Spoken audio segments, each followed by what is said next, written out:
If you enjoy what you hear here today, please consider supporting me on my Patreon page. Every dollar helps, and you get to see content that you won't see here. Chapter 8. Changeling Courtship Rituals. It was pointless, but Queen Chrysalis pushed herself upright in her bed anyway. What she wanted to do was just lie there, like she had for the vast majority of the last few days. Just lie on her bed and do nothing. Not even think, just doze, just stare at the ceiling. And there was also the temptation to do what she had told Twilight she would, and sleep for the rest of time. But she still had responsibilities. The smooth integration of her hive with Equestria had to be assured. If she wasn't going to be around in the future to guide her changelings and help them steal love, they'd need the ponies as a voluntary source of sustenance to survive. She'd also have to appoint a regent, pick lieutenants to run things in her absence, possibly even set up departments among her changelings to specialize in handling the different responsibilities involved in running a hive. She could guide the hive mind in her sleep, but without her personal involvement, the changelings would need a government that wasn't just her telling them what to do. And besides, Twilight had written her a letter. She'd barely been able to bring herself to read it, and her side of the words had been blurred by tears, but the gist had been easy enough to glean. Today, Twilight would be coming to the hive to get the last of her things. She'd left very few belongings behind, mostly books, but also a few personal effects. Chrysalis had to make sure that all of that was out of her quarters and the hive itself, so Twilight would have no reason to enter. So, after a few moments of sitting listlessly on the bed, Chrysalis pushed herself to its side and slid off. She stood for a moment, then slumped to her haunches, head drooping. She didn't even notice her mane falling limply to encircle her head. She just stared down at the floor beneath her hooves, mind blank. She winced momentarily when she finally moved, her muscles sore after being unused for so long while she was lying in her bed. Giving her head a shake, she sent her mane tumbling into a position that was at least somewhat close to how she normally wore it. As she shook her head, she caught a glimpse of the letter from Twilight she'd received the night before, and winced again. She really should destroy that letter, along with all of the newspaper clippings and photos and such of Twilight that she had collected in her scrapbook over the years. But she didn't want to forget. No matter how it hurt, she wanted to remember the pony she loved so much.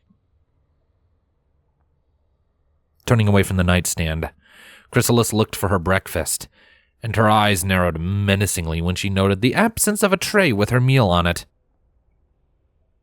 She had told her attendants exactly what she intended to wake up and what she wanted to eat, and yet there was nothing here now. If they thought her lethargy meant they could slack off, they were about to learn many, many new and painful things.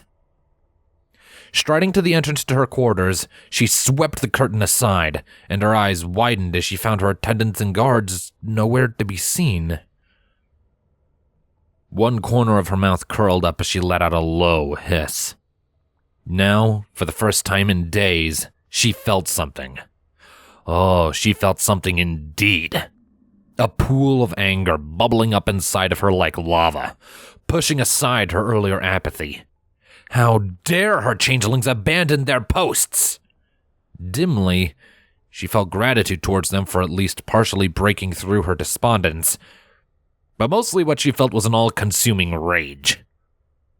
Grimly, she fired up her horn, making contact with the hive mind and getting ready to dispense swift and brutal but deserved justice, and then froze. The hive mind was empty. After the first moment of stunned shock had passed, she began sweeping her mind through their shared consciousness, frantically searching every dark corner for some sign of her changelings, but all she found was blank nothingness. Panic growing, she began to lurch from spot to spot in the hive mind, desperate to find any hint of her changelings before finally forcing herself to stop and drop fully back into reality. They can't all be gone, she told herself firmly, breathing hard. There has to be some sign of them somewhere. Once she'd calmed down, she entered the hive mind once again, this time more cautiously. She probed around, seeking any sign, any hint of what had happened to her changelings. At first, she found nothing. It all seemed exactly the same, except she couldn't feel any other minds at all. Which should have been impossible, unless some kind of powerful spell was there. At the edges, she caught just the faintest hint of a changeling. It was bare, little more than a ghost, but it gave her a direction. She followed it, only to find that after a short distance, to her surprise, she could go no further. Something was blocking her, a wall almost, keeping her separated from the rest of the hive mind. Again, impossible. But the hive mind was hers, and she would not let anyone keep her from using it as she saw fit. Her horn began to glow brighter as she attempted to force her way forward. There was resistance, but she had centuries of experience with the hive mind, and she would not be stopped. You think you can defy me? She growled, eyes clenched, speaking out loud without realizing it. I am the queen! For a moment, she slipped past whatever barrier had been set up, just for the barest fraction of a moment, and what she got could barely be called a glimpse. But it was enough, and stunned, she hardly even noticed when she got pushed out again. All of her changelings were being kept from her. Whatever that barrier was, they were all behind it. She'd gotten a feeling in the second she had touched them. She didn't know what she'd felt, but she knew it made her mad. It had felt like they were mocking her almost. But she'd also gotten something else in that touch, a physical location. She knew where they were now, just outside the entrance to the hive. Face set in a grim frown, Chrysalis started off down the tunnels of the hive. Something or someone had taken her changelings, and they were going to pay. In blood, preferably, but she could think of all sorts of other fun choices. As she stomped her way towards the entrance, though, her mind took another turn. The hive was so empty, so quiet. Normally, it was filled with busy, purposeful activity, changelings rushing to and fro as they dug new tunnels, prepared to raid a town of ponies and harvest love, or just went on their way to take care of any of the hundreds of odd jobs that a living, breathing hive required to survive. And now, there was nothing. Just the heavy clop of her hooves echoing back at her off the tunnel walls. Just her, by herself, all alone. She had trouble finding a word to describe the experience, but finally came upon one. Creepy. It wasn't a word often used by a love-devouring, shape-changing, slime-secreting changeling, but it fit. Is this what it's like for Twilight right now? All alone in her castle? Wondered Chrysalis. She doesn't have any changelings either. Just like me. No, of course this wasn't what things were like for Twilight, she realized a moment later. Twilight had friends. Twilight had family. Twilight had all manner of ponies and other creatures to keep her company. Chrysalis only had her changelings. And with them cut from the hive mind, she now had no one. She slowed, surprised as she realized what the strange feeling she had was. She was lonely. Her changelings had always been with her, of course, so this was the first time she'd ever been truly alone, with not even the hive mind to rely on.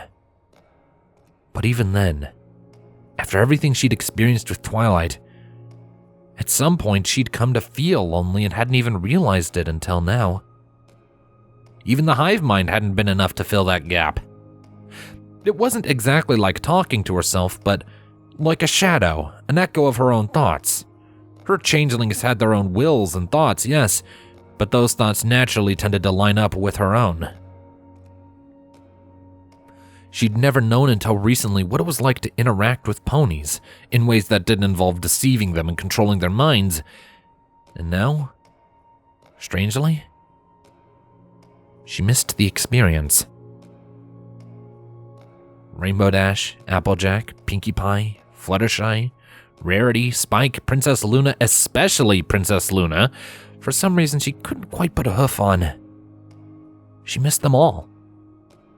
She found she actually wouldn't mind having one of them around now, provided they didn't bother her, or talk, or do anything disrespectful, of course, but she still would have enjoyed their company.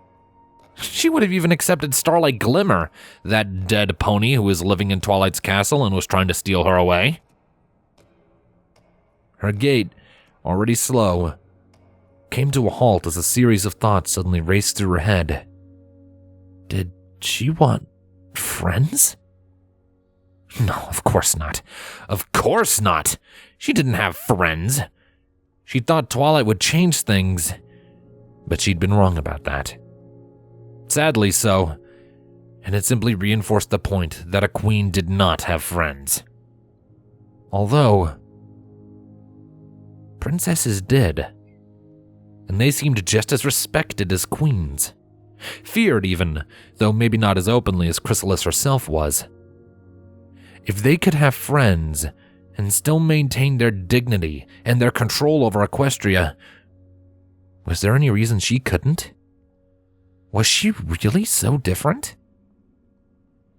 Her changelings didn't seem to think so.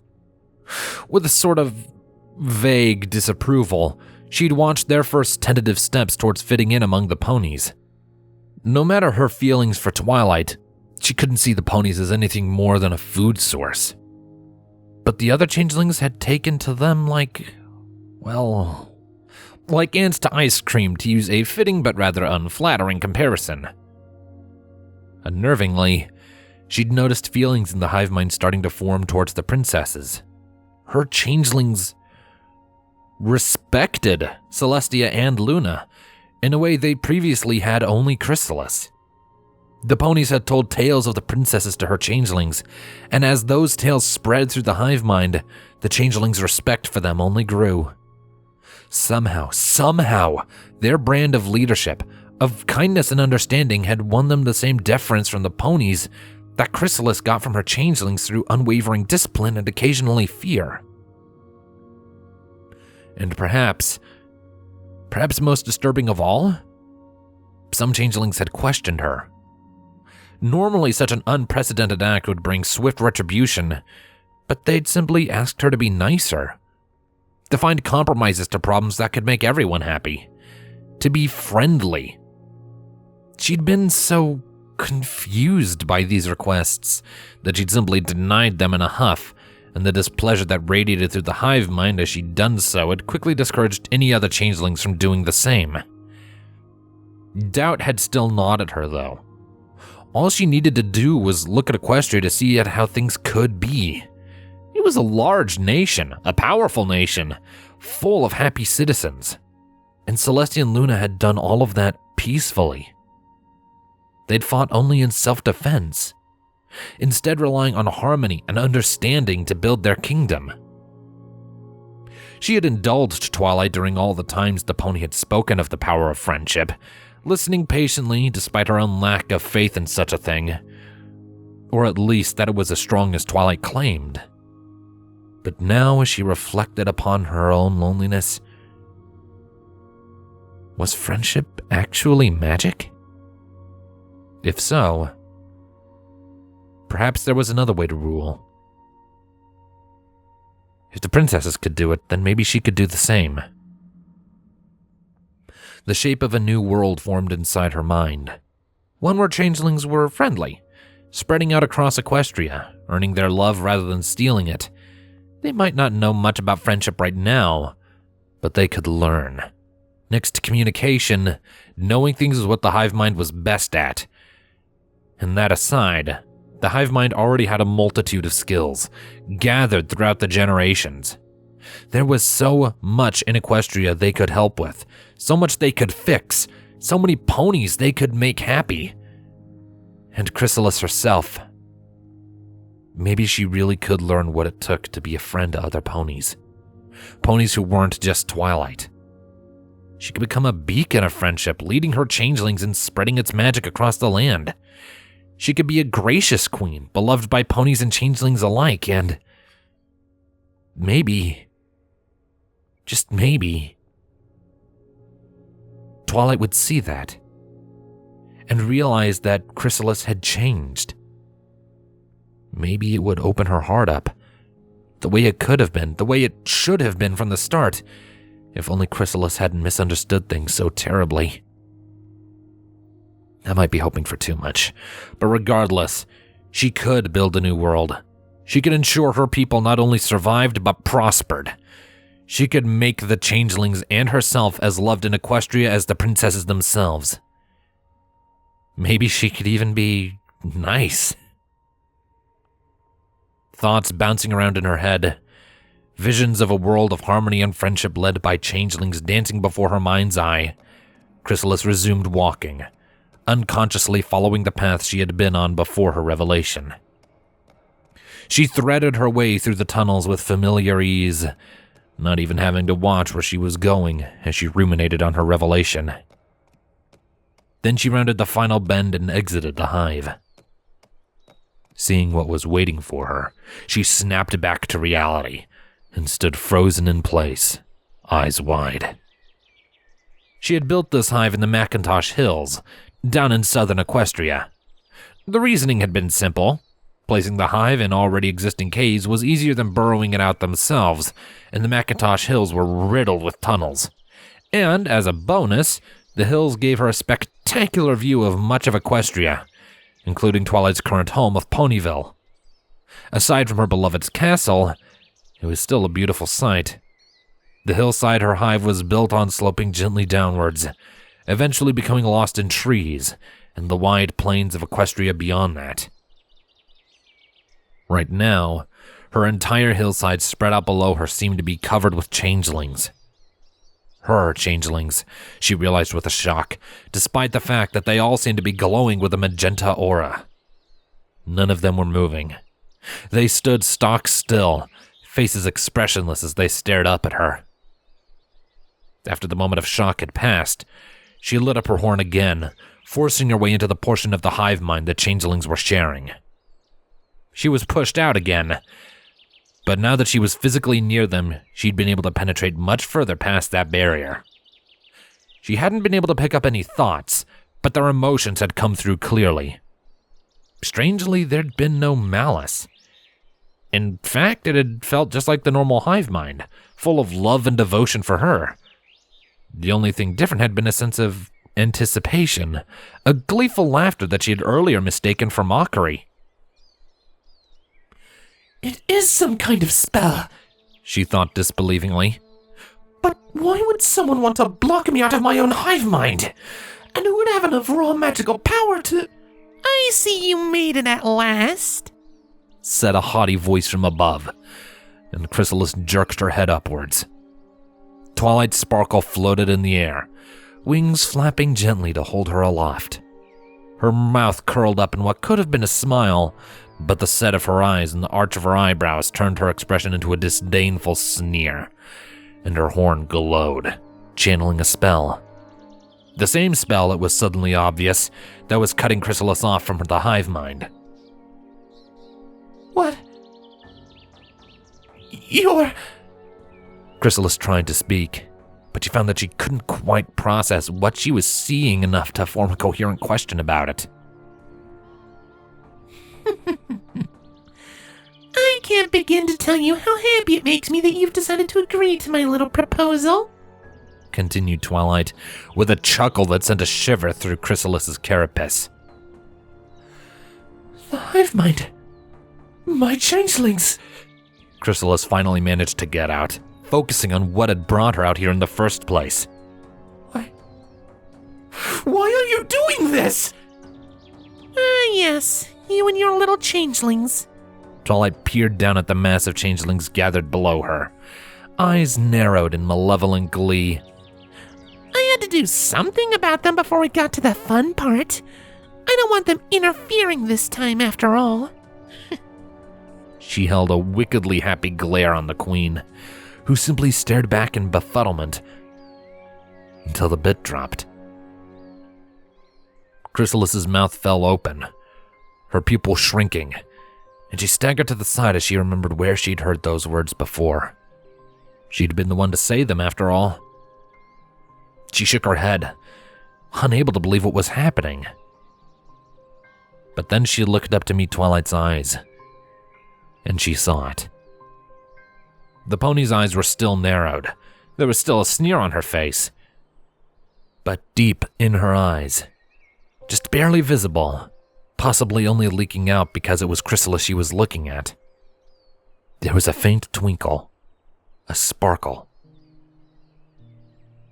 Twilight, you're... I don't understand. Chrysalis finally managed to say, though she was barely able to get the words out without stammering. After everything that happened, the letter you wrote, it said...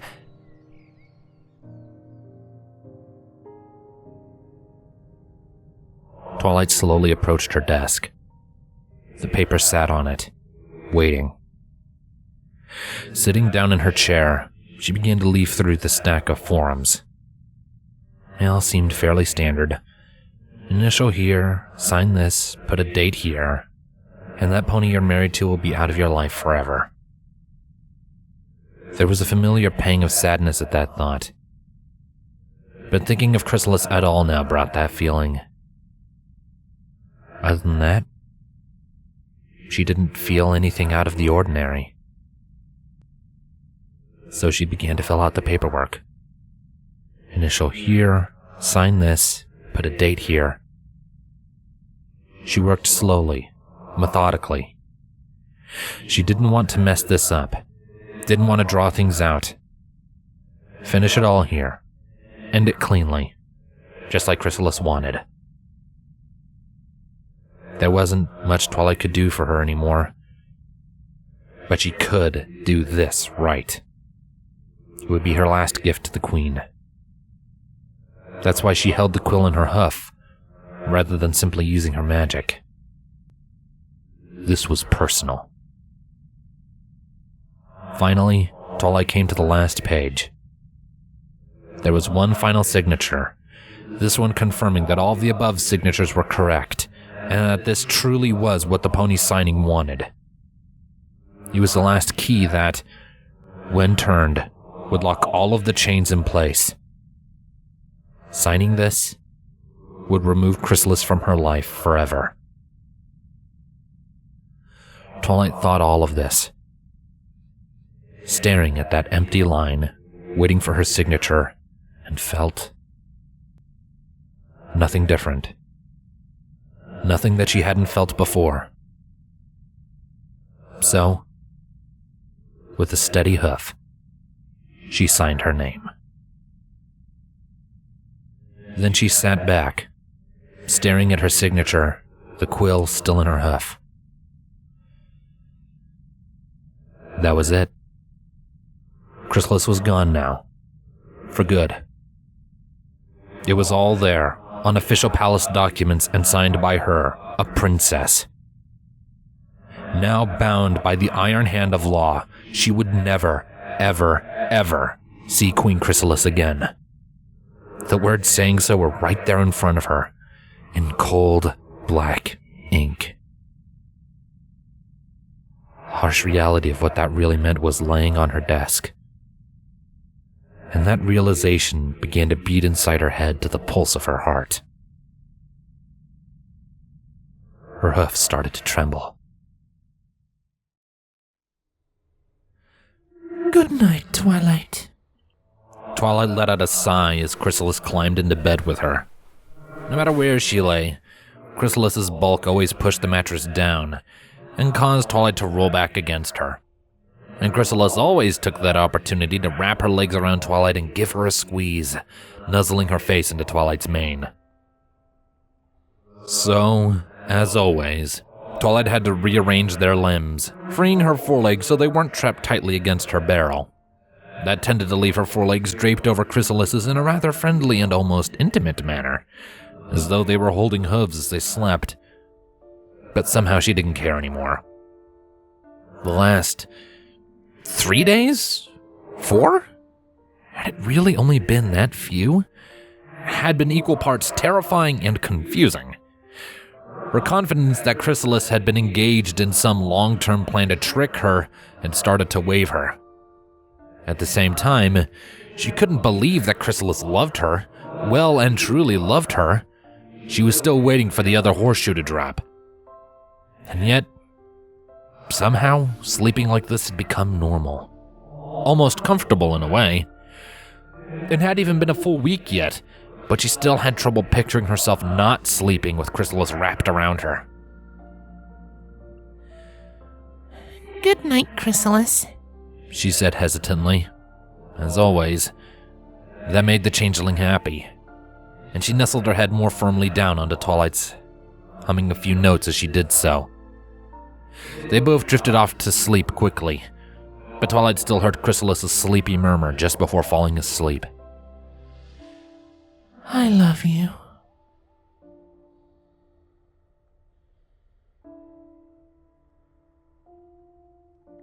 Twilight picked at her food, her fork moving with desultory slowness.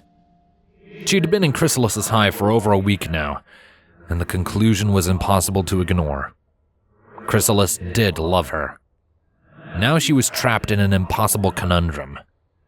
She didn't return Chrysalis's love, how could she? The Changeling Queen was one of the worst enemies she'd ever faced, and had come far too close to taking over Equestria, and she had hurt Twilight's family in the process, to say nothing of the other things she'd done. But at the same time, she couldn't just come out and say that. Chrysalis's reaction would be all too predictable. Worse, she would be heartbroken. And while a week ago it would have been hard to find something Twilight cared less about than Chrysalis's feelings, things had changed. She'd slowly started to get to know the Changeling, to realize that she had hopes and feelings and dreams just like any other pony. Well, more or less. And now, somehow, Twilight didn't want to hurt her.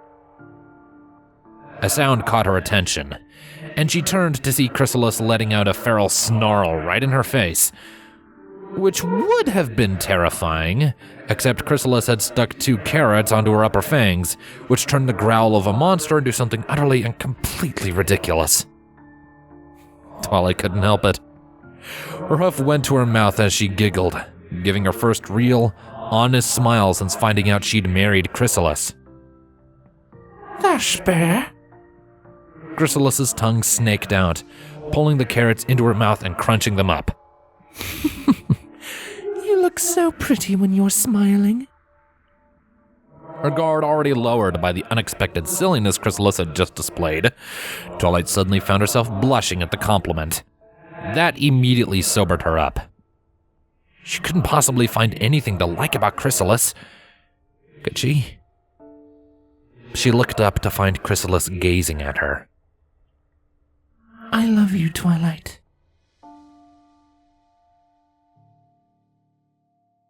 Their lips separated, and Twilight stood stunned. It was tradition for the couple to kiss at a wedding. Twilight had known that, and yet had still managed to be surprised when Chrysalis kissed her. The kiss itself hadn't been the only thing to surprise her. The passion in it, the love Chrysalis had managed to get across through such a simple thing as 2 ponies pushing their lips together. Twilight had kissed Chrysalis before, but compared to this, that had been a simple peck on the cheek. She looked up at Chrysalis, lost in those dual-colored eyes, unable to look away. And for just a moment, unable to deny the feeling she could feel beginning to stir. In that moment, she wanted this marriage. and she wanted to stay with Chrysalis. It was hard to call it a quiet moment, with both sides of the wedding chapel cheering at the top of their lungs. But there was silence between the two of them until Chrysalis spoke. I love you.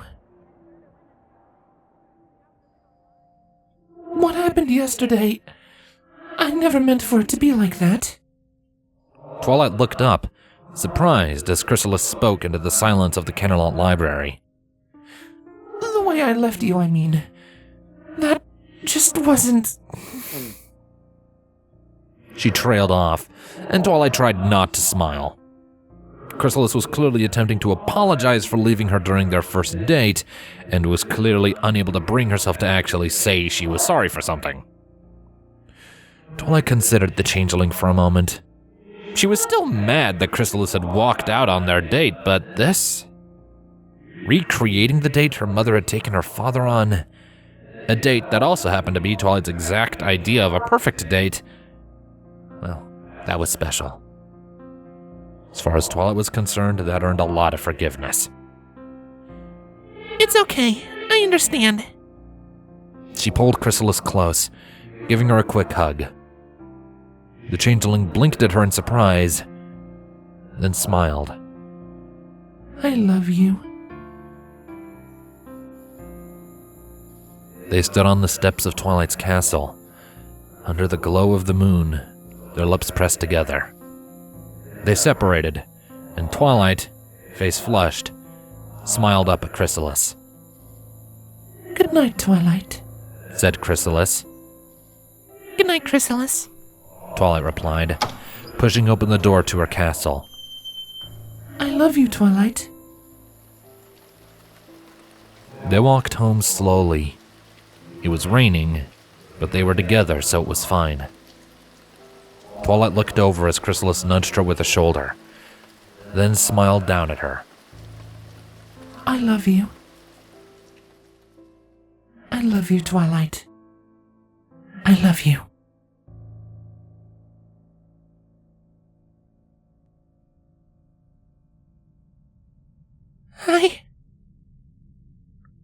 I love you.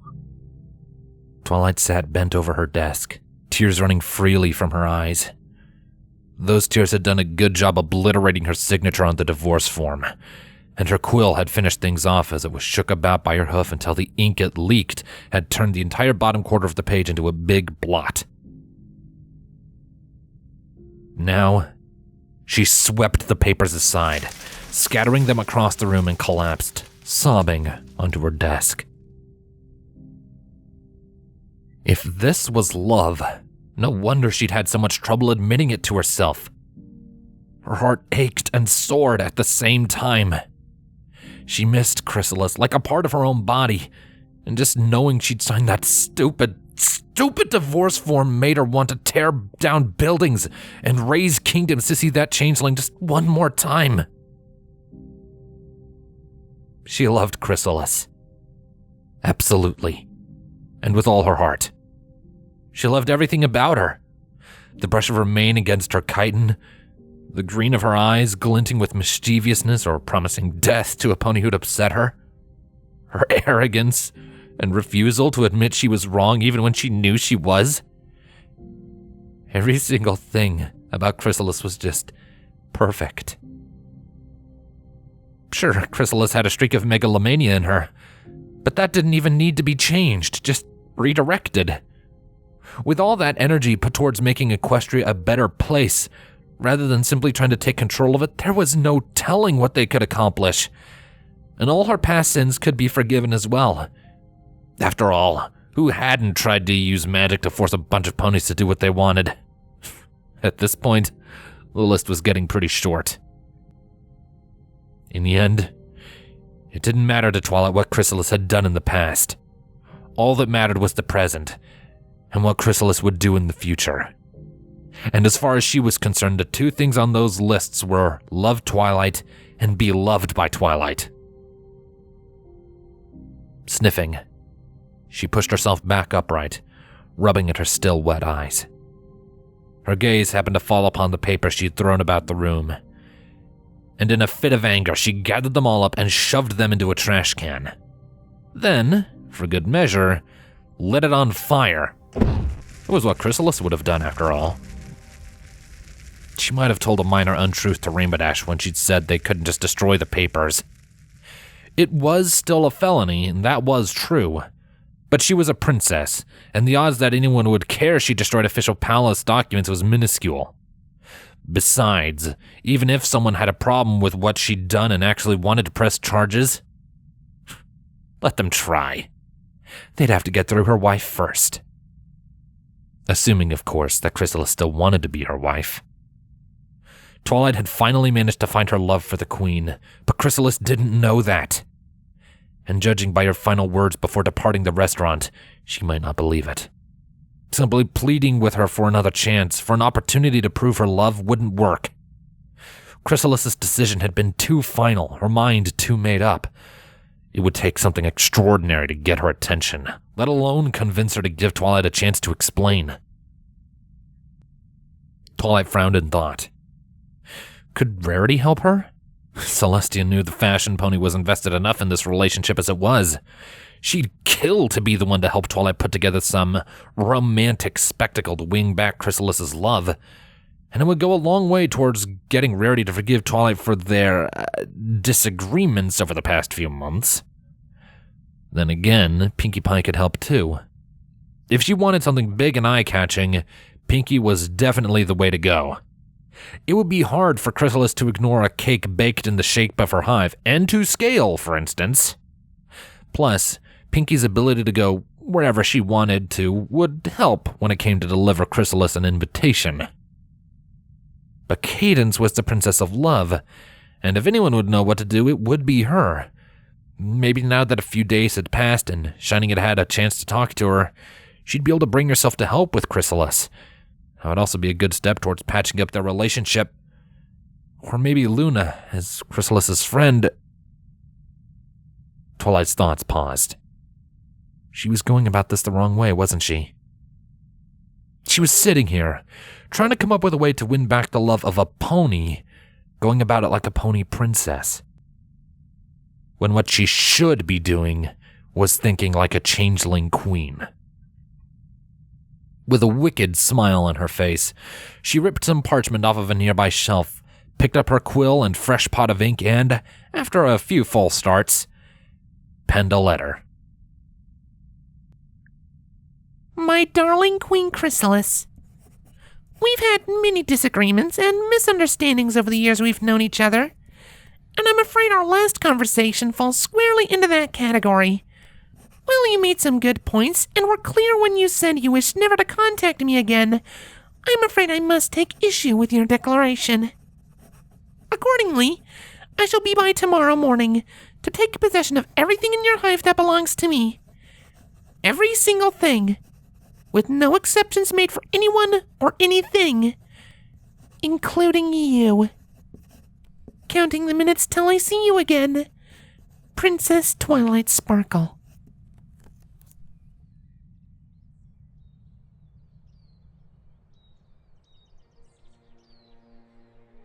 Chrysalis stared up at Twilight with her jaw hanging open. Her tongue flicked out, almost involuntarily, and she caught a flavor in the air. It was faint, given how far away its source was, but as all her thoughts of a new world of love and harmony rushed away, she recognized that flavor. Strawberry ice cream. With a snap of her teeth, she shut her mouth. She wanted to burst into a goofy grin, to cheer and dance and celebrate, but with a struggle, she managed to suppress those urges. After all, she was a queen in the presence of another queen who was threatening her hive. There were appearances to be maintained in these situations.